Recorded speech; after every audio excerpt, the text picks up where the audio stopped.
Download करें Dikshit sir android app maths के किसी भी चैप्टर को टाइप वाइज पढ़ने के लिए। हेलो नमस्कार, मैं अवधेश दीक्षित आप सभी का इस यूट्यूब चैनल पर स्वागत करता हूं। तो आप सभी को पता है कि सीजीएल 18 का रिजल्ट डिक्लेयर हो चुका है। दिसंबर से स्किल टेस्ट स्टार्ट हो रहे हैं, तो हो सकता है जनवरी से लेकर मार्च तक कभी भी एसएससी आपकी डॉक्यूमेंट वेरिफिकेशन करवा दे।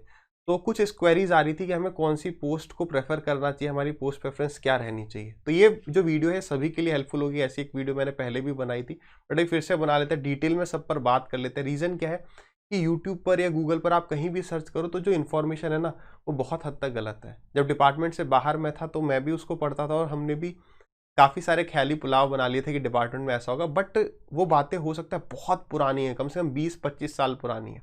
ठीक है, 20-25 भी ज़्यादा है तो 15 साल तो पुरानी है ही है मिनिमम। ये 2005, 6, 4 की बात करते हैं कि ये डिपार्टमेंट इसीलिए अच्छा है। चीज़ें बदल चुकी हैं, तो वो बातें करेंगे जो डिपार्टमेंट में मैंने देखी। ठीक है, कुछ की पॉइंट्स होंगे जिन पर हम बात करेंगे, ये 3-4 पॉइंट पर हम बात करेंगे। क्यों ये बहुत इंपॉर्टेंट है कि आप सही पोस्ट को चुनें। फॉर एग्जाम्पल आपकी टॉप 500 में पोस्ट आ गई, रैंक आ गई, और आपने कोई एक्स पोस्ट ले ली। आपको बाद में डिपार्टमेंट में जाके पता चलता है यार इतने पोस्ट पर तो मुझे वो वाई पोस्ट लेनी चाहिए थी, कोई एक रैंडम पोस्ट लेनी चाहिए थी, वो बेटर रहता। बट अब जरूरी थोड़ी कि आपकी अगली बार भी उतनी अच्छी रैंक आई जाए, इट इज़ नॉट नेसेसरी। दूसरा, आपको पता ही जैसे तैसे तो एक पूरा एग्जाम ढंग से हो पाता है, ज्वाइनिंग ले पाते हैं, फिर अगले का वेट करना, किसी की एज निकल जाती है। तो ये बहुत इंपॉर्टेंट है कि आप सही पोस्ट का चुनाव करें, इट इज़ वेरी इंपॉर्टेंट। तो मैं इन चारों पॉइंट पर जो कि इंपॉर्टेंट है डिसाइड करने में कि कौन सी पोस्ट चुने, उस पर बातचीत करूंगा। दूसरा, मैं आपको ये भी सजेस्ट करूंगा, इसको आप एज अ सजेशन लो, है ना, सुनो सबकी, करो मन की। उसके बाद भी आपके आसपास में जो भी कोई ऑफिस हो वहां पर जाके पता करो, आपको अच्छे से ट्रीटमेंट मिलेगा कि हाँ सर मेरी इतनी रैंक आई है, मुझे बताइए, अपने डिपार्टमेंट के बारे में पूछिए उनके, सो दैट लाइफ टाइम, देखो आपकी एज अभी 25 के आसपास होगी, आपको 60 साल के आसपास तक नौकरी करनी है, इतना लंबा टाइम है। तो थोड़ा सा एफर्ट्स डालो, यहाँ वहाँ थोड़ा दूर भी जाना पड़े तो वहाँ जाके पता करो। ठीक है, जितनी इन्फॉर्मेशन मेरे पास इन 3-4 पॉइंट पर मैं अच्छे से डिटेल में डिस्कस करूंगा, उसके बाद आपको भी अपने आसपास जाना है। ये आगे के आपके जीवन का सवाल है ना। जैसे आपने इतनी मेहनत से एक पोस्ट ले ली है, उसी तरह इतनी मेहनत से आपने रैंक लिए, उतनी ही मेहनत, उससे बहुत कम मेहनत लगेगी एक अच्छी पोस्ट का चुनाव करने में, जो 35 साल आपके आगे के डिसाइड करेगा। तो वहाँ थोड़ा सा घर से बाहर निकलना। ठीक है, ये 4 पॉइंट पर हम बात करेंगे। तो जिन स्टूडेंट्स को पता है, मैंने एज एन एक्साइज इंस्पेक्टर भी वर्क किया है, as an income tax inspector भी वर्क कर रहा हूँ। ठीक है, अभी विदाउट पे लीव पर हूँ, वो एक अलग ही कहानी है, उस पर बात कभी और फिर से करेंगे। तो दोनों पोस्ट पर मैंने काम किया, तो इन पोस्ट के बारे में तो मुझे अच्छे से नॉलेज है ही है। साथ ही साथ जब आप डिपार्टमेंट में आ जाते हैं तो आपके और भी दोस्त बनते हैं, डिफरेंट डिपार्टमेंट्स में वो ट्रांसफर होकर जाते हैं, तो बाकी डिपार्टमेंट के दोस्तों से भी बातचीत करके जो उसका समरी निकला, जो जिस निकला, उस पर बात करते हैं। ठीक है, सबसे पहली एक गलत धारणा है वर्कलोड को लेके। जैसे कि हम सोचते हैं कि जो फील्ड जॉब होंगी उसमें वर्कलोड ज़्यादा होगा, डेस्क जॉब में कम होगा। जैसे अगर मैं बात करूं, कोई भी इंस्पेक्टर वाली पोस्ट पकड़ लो और एक सीएसएस पकड़ लो, ये होगी एक डेस्क जॉब, ये होगी फील्ड जॉब। धारणा क्या है कि भाई यहाँ पर तो बहुत काम है, यहाँ पर और यहाँ पर काफ़ी कम है। बिल्कुल गलत बात है। मैंने देखा यहाँ पर भी बहुत कम काम देखा और यहाँ पर भी बहुत ज़्यादा काम सुना है। ठीक है, बिल्कुल भी ये डिपेंड नहीं करता है कि आप कौन सी पोस्ट पर हो, वेदर इट इज़ फील्ड और whether it is desk job, ऐसा कुछ नहीं है। It differs from city to city, cadre to cadre. For example मैं आपको आसान भाषा में समझाऊं, आप दिल्ली में एक आपका दोस्त है, वो इंस्पेक्टर लगा हुआ है इनकम टैक्स में, आप लगे हुए यूपी में एक छोटा सा कोई डिस्ट्रिक्ट है, बुलंदशहर मान लो, कुछ भी मान लो, वहां पर हो। तो बुलंदशहर में या और दिल्ली का अगर मैं कंपैरिजन करूं तो वहां जमीन आसमान का फर्क होगा। क्यों? बुलंदशहर में कुछ काम ही नहीं हो, क्योंकि वहां पे कोई ज्यादा टैक्स पे करने वाली कंपनीज नहीं है, लोग वाग नहीं है। दिल्ली में भर भर के करोड़पति लोग हैं, तो कहां पर काम होगा? सेम डिपार्टमेंट है, सेम सब कुछ है, लेकिन काम कहाँ ज्यादा हुआ? दिल्ली में। पहली बात ये समझ में आ गई। ऐसा भी नहीं है कि दिल्ली में फिर सब पे बहुत ज्यादा काम है, मरे ही जा रहे हैं, ऐसा नहीं है। मरने वाला काम नहीं है, अपने हिसाब से करते हो। बट हाँ, दिल्ली और यूपी के कंपैरिजन में दिल्ली में डेफिनेटली ज़्यादा होगा। फिर डिपार्टमेंट के अंदर भी अगर मैं बात करूं तो डिपार्टमेंट के अंदर भी सब डिपार्टमेंट होते हैं। जैसे एक डिपार्टमेंट आपकी सैलरी बना रहा है, एक असेसमेंट डिपार्टमेंट होता है इनकम टैक्स में, एक नॉन असेसमेंट होता है, फिर एक रेड मारने वाला विंग वाला डिपार्टमेंट होता है। तो वहाँ पर काफ़ी वर्कलोड होता है, कम होता है, तो आपके ट्रांसफर्स होते रहते हैं, बैलेंस हो जाता है सब। बट ये चीज़ दिमाग से निकाल दो कि यार ये पोस्ट मैंने ले ली, इनकम टैक्स इंस्पेक्टर या एक्साइज या प्रिवेंटिव XYZ, कोई भी फील्ड जॉब ले ली, तो बहुत वर्कलोड होने वाला है और यहाँ तो मस्ती मारने वाले हैं, ऐसा नहीं है। यहाँ भी अच्छा खासा वर्कलोड होता है। इट डिपेंड्स कि आप कौन से सब डिपार्टमेंट में जा रहे हो। ठीक है, चलिए, तो ये बात क्लियर करो कि पोस्ट आपने चुन ली, उस पोस्ट पे प्रेफर करो, वर्कलोड की चिंता ना करो, वर्कलोड ऐसा कहीं बहुत ज़्यादा नहीं है। हाँ, मेन है कि अगर आप छोटी सिटीज़ छोटे स्टेट्स में रहते हो, छोटे स्टेट्स का मतलब जहाँ पर टैक्स पेयर्स और ये सब कम है, तो वहाँ वर्कलोड डेफिनेटली कम होगा। बड़ी सिटीज़ होंगी, बेंगलोर, मुंबई, कलकत्ता, दिल्ली, वहाँ वर्कलोड डेफिनेटली ज़्यादा होगा, ठीक है। या जो अपना जो कैपिटल्स होती हैं स्टेट्स की, वहाँ वर्कलोड हो सकता है in comparison to other state. तो वर्कलोड वाली बात क्लियर है, ऐसा कहीं वर्कलोड को हम डिफाइन नहीं कर सकते कहाँ है कहाँ नहीं है। आगे फिर प्रमोशन पर भी हमने डिपार्टमेंट में आने से पहले सुना था कि इनकम टैक्स इंस्पेक्टर का प्रमोशन बहुत ही तेज है, लेकिन ऐसा कुछ नहीं है, ठीक है, कि एक्साइज में बहुत तेज है या एग्जामिनर में बहुत तेज है, वो सारी बातें थी, ठीक है। देखो होता क्या है, इनकम टैक्स इंस्पेक्टर बोलते हैं 6 साल में आईटीओ बन जाता है, ठीक है। अगर मैं बात करूं भोपाल 2013 वाला batch, if I am correct, 2013 वाला बैच जो है 3 साल में इनकम टैक्स इंस्पेक्टर आईटीओ बन गए थे। लेकिन वहीं मैं बात करूं 2015 वाला या 14 वाला जो बैच होगा, वो कम से कम 10 साल लगेंगे उसे आईटीओ बनने में, इंस्पेक्टर को। रीजन है उसके पीछे, क्यों? क्योंकि 2013 वाला जो बैच था उसमें 1500 इनकम टैक्स इंस्पेक्टर सिलेक्ट हुए थे, और वैसे हर साल 250 के आसपास सिलेक्ट होते, तो बड़ा बैच हो गया। उसी तरीके से 2014 का एक्साइज का बैच काफी बड़ा था, तो प्रमोशन उस वजह से स्लो हो जाते हैं। तो स्लो कहीं भी ऐसा फिक्स नहीं कि 6 साल में आप किसी भी स्टेट में हो गए आप बन जाओगे, एक प्रमोशन ले लोगे, ऐसा नहीं है, ठीक है। होता क्या है कि कभी कभी जो है हर 6-8-10 साल में 8-10 साल में कैडर रीस्ट्रक्चरिंग भी हो जाती है। तो यहाँ पर जो ये 3 साल में भोपाल में मैंने बात करी है, अगर मैं बात करूँ एमपी, तो 3 साल में जो आईटीआई जो है वो आईटीओ बन गए थे, उसका रीजन था कैडर रीस्ट्रक्चरिंग हो गई थी, है ना, कुछ पोस्ट खाली होगी, कैडर को रीस्ट्रक्चर कर दिया। बट वहीं अगर मैं बात करूँ बाकी सिटीज में, अगर मैंने बात करूँ बेंगलोर की, तो वहां पर मैंने देखा है 8 साल में भी आईटीओ नहीं बना है।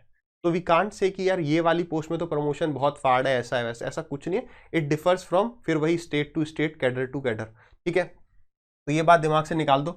बट एक जनरल टर्म में मैं बात करूं, आईआरएस बनने के लिए, आप किसी भी पोस्ट पर जाते हो, आपको आईआरएस बनने के लिए मेरे हिसाब से मिनिमम 15 ईयर्स लगेंगे, 15 साल लगेंगे। आईटीओ का प्रमोशन कभी भी हो जाए 15 साल लगेंगे।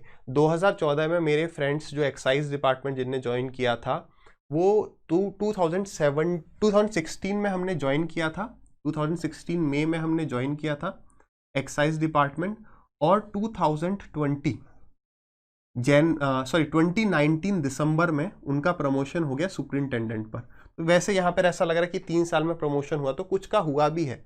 तो वही बात है कि डिफर करता है कैडर टू कैडर। तो प्रमोशन एस्पेक्ट्स में मैं बताऊं, आईआरएस बनने के लिए आपको लगभग 15 साल लगेंगे। आप ये सोचे कि यूपीएससी वालों के हम तुरंत बराबर हो जाएंगे, तो रियलिटी ये है कि बहुत मुश्किल हो जा रहा है प्रमोशन फ्रॉम हमारे बी ग्रेड से ए ग्रेड पर पहुंचने में। लगभग हर जगह 15 साल के आसपास का टाइम लगता है। हम ये सोचे कि हम बहुत जल्दी वहां पहुंच जाएंगे 8 साल में, 10 साल में, ऐसा बिल्कुल नहीं है। लमसम 15 साल लगेंगे। यूपीएससी की तैयारी आप बाद में करें अगर करना ही है, अदरवाइज इसी से थोड़ा सेटिस्फाई रखें। प्रमोशन के चक्कर में ये ना करें नहीं भाई यहाँ पे प्रमोशन फास्ट है, यहाँ पे स्लो है, तो भी हम किसी पोस्ट का डिसीजन लें। तो मेन रीजन क्या है फिर, इस हिसाब से हम अपनी पोस्ट का चुनाव करें। तो यार मेरा ऐसा पर्सनल ओपिनियन है कि आप ट्रांसफर्स देखें, आप अपनी होम स्टेट देखें। कई सारे स्टूडेंट्स क्या सोचते हैं कि अभी जॉब नहीं लग रही है, हम भी ऐसा सोचते थे कि भाई इंडिया के किसी भी कोने में ट्रांसफर दे दो, 2-3 साल में तो अपने होम स्टेट में आ ही जाएंगे। बट रियलिटी ये है, ऐसा नहीं है। अगर आप एक बारी तमिलनाडु, केरला कहीं भी चले गए, तो वहाँ से वापस आना बहुत मुश्किल है। उसका रीज़न भी समझिए। उसका रीज़न ये है यार कि आपको पता ही है कि अधिकतर जो स्टूडेंट सेलेक्ट होते हैं वो अपने नॉर्थ इंडिया से होते हैं। नॉर्थ इंडिया में भी जैसे हरियाणा हो गया, अपना यूपी हो गया, बिहार हो गया, राजस्थान हो गया, ये मेरे हिसाब से मेन स्टेट्स हैं। और दिल्ली वगैरह तो आप मान ही लो, दिल्ली, पंजाब, मतलब मेन मेरे हिसाब से ये है। और एक आधी छूट गया तो उस पर कोई भड़कने वाली बात नहीं, ये मेन है जहाँ से सिलेक्शन होता है। तो हर एक कोई चाहता है कि भाई मैं अपने होम टाउन में, अपना थोड़ा सा इज्जत ज़्यादा होती है ना, बाहर कौन पूछ रहा है। तो इस हिसाब से कि भाई हमें यहाँ पर रहना है, यहाँ पर आना है। अधिकतर 80% सिलेक्शन का है हमारे नॉर्थ से हो रहा है। अब होता क्या है कि हम सबका ट्रांसफर या कईयों का ट्रांसफर हो गया कर्नाटका। जैसे मैं बताऊं 2014 वाला जो मेरा बैच था एक्साइज का, उसमें आई थिंक 240 के आसपास इंस्पेक्टर्स ने रिपोर्ट किया था, जिसमें से 220 के आसपास नॉर्थ इंडिया के थे। तो सबके सब चाहेंगे कि हमें दिल्ली भेजो, सबको दिल्ली चाहिए। एक तो चाहे यूपी क्यों चाहे बिहार क्यों, दिल्ली जाना है, पता नहीं क्यों क्या वहाँ पे बता रखा है। तो मतलब यहाँ पर हमें जाना है, तो सबको ट्रांसफर कर देंगे, तो यहाँ कौन काम करेगा। जब यहाँ पर इतने की डिमांड थी तभी इतनी वैकेंसीज निकाली गई, लेकिन यहाँ से सबको वापस जाना, तो सबको ट्रांसफर नहीं कर सकते। पॉलिसीज चेंज हुई हैं, ट्रांसफ़र एकदम नेक्स्ट टू इम्पॉसिबल हो चुका है। इसी वजह से भाई मैं भी विदाउट पे लीव पर आया हूँ, पता नहीं कब ट्रांसफ़र होगा, मैंने 3 साल वेट किया, नहीं हो रहा है। तो ये गलती आपको नहीं करनी है। हमने भी यही सोचा कि अरे यार 2-3 साल में अपने स्टेट में आ जाएंगे, बढ़िया पोस्ट ले लो। तो यही मैं आपको समझाना चाह रहा हूँ कि पोस्ट के पीछे ना भागो। होता क्या है ना, होता क्या है, देखो फॉर एग्जाम्पल मैं कर्नाटक हूँ, मैं आना चाहता हूँ यूपी में, ठीक है। अब आप देखोगे ना, अगर आप पे थोड़ा सा टाइम मिलता है आपको, आप देखो 2018 में यूपी में एक भी वैकेंसीज ही नहीं निकालनी, काम ही नहीं है, जरूरत ही नहीं है, तो इसलिए वैकेंसीज ही नहीं, तो वैकेंसीज आती नहीं है, तो मैं यहाँ से यहाँ पहुंचूंगा कैसे। लास्ट 2-3 साल में वैकेंसीज ही नहीं आ रही, 1-2 आई तो आई, वो भी यूपी ईस्ट यूपी वेस्ट का किस में आएगी पता नहीं है। तो यहां से मैं यहाँ पहुंचूंगा कैसे, नेक्स्ट टू इम्पॉसिबल है। दूसरा, अगर कैसे भी मेरा जुगाड़ बनता भी है यहाँ से यहाँ जाने का, जुगाड़ का मतलब है कोई किसी भी तरीके, जुगाड़ का मतलब कोई सोर्स नहीं है, किसी तरीके से ये लोग यहाँ मेरी एप्लीकेशन भेज देते हैं। वैसे मेरी एप्लीकेशन यहाँ आ चुकी है, पेंडिंग है, क्यों, क्योंकि वो सबसे पहले प्रेफर करते हैं कि नए रिक्रूटी को लें, क्योंकि अगर वो यहाँ से कोई बंदा यहाँ पर आता है तो क्या होगा, फॉर एग्जाम्पल यहाँ पर टीए होगा, टीए बनेगा कौन, इंस्पेक्टर बनेगा, है ना, फिर इंस्पेक्टर बनेगा आईटीओ। तो भाई अगर यहाँ से लाके भीड़ हम यहाँ पे बैठाते रहेंगे तो यहाँ के इंस्पेक्टर आईटीओ कैसे बनेंगे। यहाँ से अगर हम टीए ले आएंगे तो जो टीए जूनियर होगा वो इंस्पेक्टर नहीं बनेगा। तो यहाँ पे हर स्टेट में हर स्टेट की अपनी यूनियन होती है, वैसे हर डिपार्टमेंट की यूनियन है, फिर वो स्टेट वाइज यूनियन हो जाती है, सिटी वाइज यूनियन हो जाती है। वो नहीं चाहते कि बाहर से कोई बंदा यहाँ पर आए। आप जब यहाँ से यहाँ जाओगे तो एक तो आपकी सीनियरिटी जाएगी, सीनियरिटी जाने के बाद भी जो भी आपके जूनियर्स होंगे वो नहीं चाहते कि आप यहाँ आए, क्योंकि फिर आप उनसे कतार में आगे लग जाएंगे, है ना। फिर यहाँ से इनकम टैक्स इंस्पेक्टर से जो आईटीओ का होगा वहाँ भीड़ बढ़ जाएगी। तो जो नीचे टीए है उसके लिए तो दिक्कत है भाई, कोई बंदा टीए था, आप इंस्पेक्टर पहुंचे, इंस्पेक्टर में सबसे जूनियर हो गए, लेकिन इस टीए के तो ऊपर रहे। और दूसरी बात, वहां पे जितने भी इंस्पेक्टर होंगे, जो भी आपका बैच होगा, 2013 वाला बैच है, तो आप उस 13 वाले बैच की जो जॉब जब ज्वाइनिंग हुई थी, सीधे आप तब जाके उस डेट से आपको सीनियरिटी दी जाएगी। यानी यहाँ पर आपने जब ज्वाइनिंग किया था वही ज्वाइनिंग डेट पर यहाँ पर आपको सीनियरिटी दी जाएगी। तो इतने जितने साल आपने सर्व किया वो सारे जीरो हो जाएंगे। तो सीनियरिटी का काफ़ी लॉस होता है। जैसे अगर मैं आपको एक इंसिडेंट बताऊं कि सीजीएल 2013 में जो भी इनकम टैक्स इंस्पेक्टर लगे थे, है ना, तो अगर वो इनकम टैक्स इंस्पेक्टर की जगह मान लो टीए ले लेते दिल्ली में, जिसको भी इंस्पेक्टर मिल रहा है उसको टीए तो मिल ही सकता है, तो अगर वो टीए ले लेते दिल्ली, यहाँ पर हमने ले लिया मान लो बेंगलोर में इंस्पेक्टर, किसी भी बैच में 13 में 14 में हमने ले लिया बेंगलोर में इंस्पेक्टर, तो हम तो यहाँ पढ़े रहे, ट्रांसफर तो हो ही नहीं रहा, और 3 साल में टीए जो दिल्ली में था वो इंस्पेक्टर बन गया इनकम टैक्स में। 3-4 साल में इनकम टैक्स में, अभी तो ये चल रहा है 4-5 साल मैक्सिमम, मतलब बहुत खींच के 4 साल इंस्पेक्टर बन जा रहे हैं टीए। तो ये बंदा अपने स्टेट में रहा। जो आप सैलरी का डिफरेंस सोच रहे हो वो अपने ट्रैवलिंग में बच गया, उसका अपना कोई उसका क्या कहते हैं मेंटल हरासमेंट नहीं हुआ कि भाई मेरे को घर भी जाना उसके लिए सोच रहा है, फैमिली से दूर है, तो वो बेटर रहा, नहीं रहा, बन गया ना वो इंस्पेक्टर। और अगर कोई बंदा फॉर एग्जांपल 2020 में कोई बंदा इंस्पेक्टर बन गया दिल्ली में, यहां पर ये भले 2014 बैच का ही क्यों ना हो, लेकिन जब ये दिल्ली आएगा तो इस इंस्पेक्टर से ये जूनियर हो जाएगा, ठीक है। तो फिर क्या फायदा हुई, तो ये आगे रह गया ना। तो ये सब बातें, ट्रांसफर लगभग जीरो हो चुके हैं। ये आप देख सकते हैं, ये एक्साइज डिपार्टमेंट का जो अपना सर्कुलर है जो कि सितंबर 2018 में निकाला गया। और आप शायद यहाँ पढ़ पा रहे हो, नहीं पढ़ पा रहे तो टेलीग्राम चैनल का लिंक डिस्क्रिप्शन में मैं दोनों पीडीएफ वहाँ डाल दूंगा। यहाँ पे लिखा है from the above it is clear that recruitment rules 2016 do not have any provision for recruitment by absorption and accordingly no ICT application can be considered after coming into the force of recruitment rules 2016। तो यानी यहाँ पर तो साफ साफ मना ही कर दिया एक्साइज डिपार्टमेंट ने। इनकम टैक्स ने भी कह तो रखा है मगर कर नहीं रहे। जो ये ग्राउंड इनने रखे हैं उस पर मैंने 3 साल हो चुकी है एप्लीकेशन लगा रखा हूं और वो यूपी में जो है पेंडिंग है। कब होगी कब नहीं होगी किसी को नहीं पता। यहाँ देखिए, however intercharge transfer request only in relaxation cases as mentioned in para 3125 of HRD letter, ये डेटेड ये मे बी कंसीडर्ड। यहाँ पर भी वर्ड क्या लिखा है, मे बी कंसीडर किया है बट पेंडिंग पड़ा हुआ है। कब होगा कुछ नहीं पता। ये रिलैक्सेशन वाले केसेस कौन से हैं? पहला है अनमेरिड गर्ल, दूसरा है आपका स्पाउस ग्राउंड, तीसरा है आपका एक्स सर्विसमैन और चौथा है आपका फिजिकली हैंडीकैप्ड।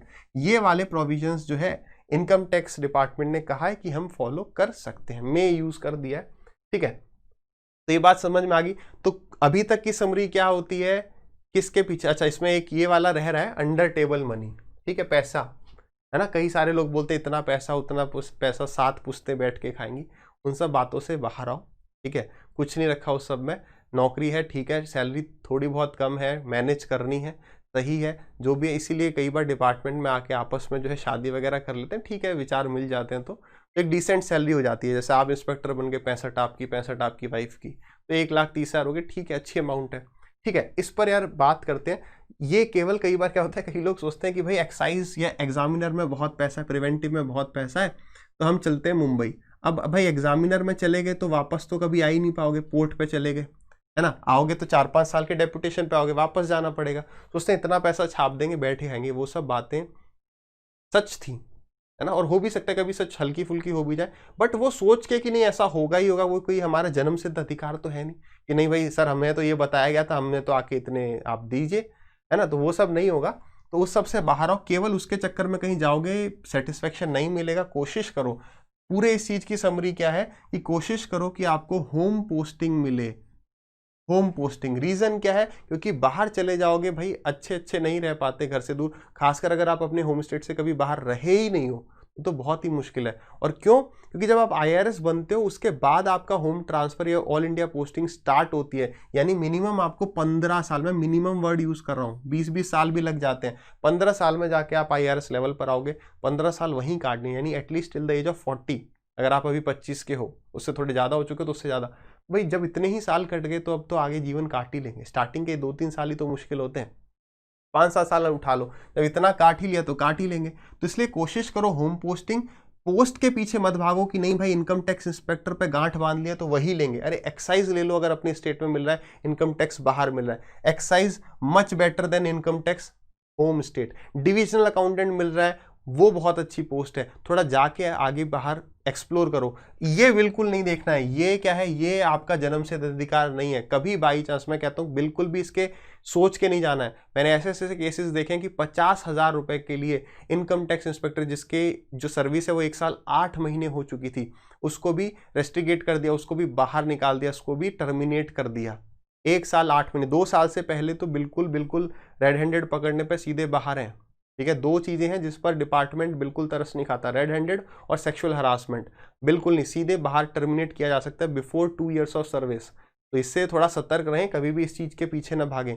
ये गलत चीज है बहुत, ठीक है, बिल्कुल गलत। आप ये सोचो भाई नहीं हुआ, फालतू में किसी और स्टेट में जाके बैठ गए, दिक्कत परेशानी में आ जाओगे, डिप्रेस हो जाओगे, डिस्टर्ब हो जाओगे। तो जो भी कोई आपको कहता है ना ये वहां पर बहुत अच्छा है, एक्स्ट्रा है, आ गया ओके, नहीं तो फिर कोई इसके लिए मरने की जरूरत नहीं है कि भाई नहीं हम तो दूसरे स्टेट में जाके ही बैठेंगे कि आएगा। ठीक है, चलिए, तो आई होप आपकी क्वेरीज क्लियर हो पाई होंगी। किसी को कोई भी अभी भी डाउट आता है थोड़ा बहुत नीचे डाल सकते हैं। मेन मैं सजेस्ट करूंगा जो बाकी आगे आने वाले एस्पिरेंट्स हैं, मैक्सिमम मार्क्स लाइए। आपने ये वीडियो देख ली, बाकी जो भी मेन इसी चक्कर में जो है सभी थोड़े से व्याकुल हो जाते हैं, इस सबसे बाहर आओ। पोस्ट नहीं, आपको होम स्टेट की कोशिश करनी है। पोस्ट अगर आपको थोड़ी छोटी सोचने के लिए, आप जो सोच सके थोड़ी छोटी है, तो वो भी अपने स्टेट में मिले, वो बेटर है। प्रमोशन हो जाएगा, सीनियरिटी लूज नहीं होगी। बाहर से अगर कभी आ भी गए तो सीनियरिटी पूरी लूज हो जाएगी। ठीक है, तो आगे आने वाले स्टूडेंट्स मैक्सिमम मार्क्स लाइए, और जो भी इस वीडियो को देख रहे हैं CGL 2018 के पोस्ट प्रेफरेंस के लिए, थोड़ा बाहर जाओ, जैसा कि मैंने स्टार्टिंग में बताया था। थोड़ा सर्च करो, आसपास के जो भी आपके ऑफिसेज हैं, डिपार्टमेंट्स हैं, उनमें जाके क्वेरी करो, वो बहुत अच्छे से आपको ट्रीट करेंगे और आपकी सारी क्वेरीज का आंसर देंगे। ठीक है, तो फिर मिलते हैं नेक्स्ट वीडियो में। Till then bye bye, take care, मेहनत करते रहिए।